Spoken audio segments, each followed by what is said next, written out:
अस्सलामु अलैकुम नाजरीन।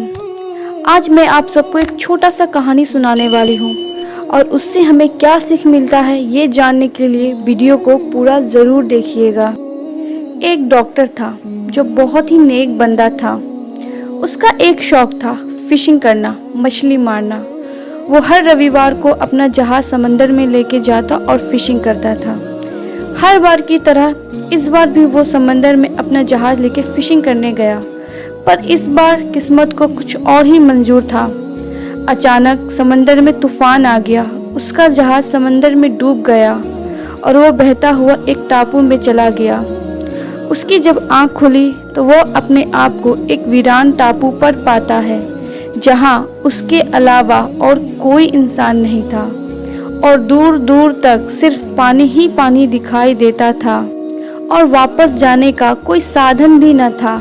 ये देख उसने अल्लाह से कहा, ए अल्लाह, मैं तेरा कितना इबादत करता था, पर तूने मेरे साथ ये क्या किया? तुझे मेरी खुशी देखी नहीं गई। ये कहकर वो बहुत उदास हो गया। ऐसे ही कुछ दिन गुजरा। डॉक्टर ने उस टापू पर अपना एक छोटा सा झोपड़ी तैयार कर लिया और वहीं से मछली मारकर अपना गुजारा करने लगा। लेकिन फिर अचानक एक दिन बहुत तेज आसमान से बिजली गिरी। वो बिजली डॉक्टर के झोपड़ी पर गिरी और झोपड़ी में आग लग गया।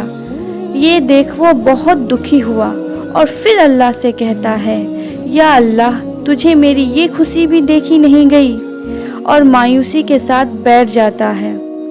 जैसे तैसे रात गुजरी, सुबह हुआ। वो एक जहाज को अपनी तरफ आते हुए देखता है। उसमें कुछ लोग भी थे।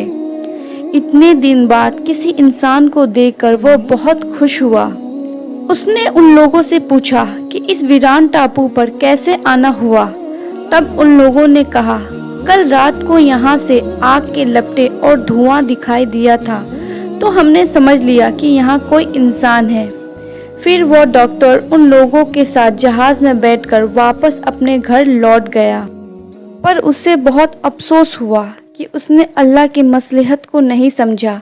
अल्लाह ने उसके भले के लिए उसकी झोपड़ी में आग लगाई, पर वह समझ ना सका और नाशुक्री कर बैठा। तो इस कहानी से हमें ये सबक मिलता है कि अल्लाह के हर काम में अपने बंदे की बेहतरी छुपी होती है। अगर हमारा कोई काम बिगड़ गया हो या कुछ बुरा हुआ हो, तो हमें सब्र और अल्लाह पर यकीन रखना चाहिए। अल्लाह के हर काम में कोई न कोई मसलहत होती है।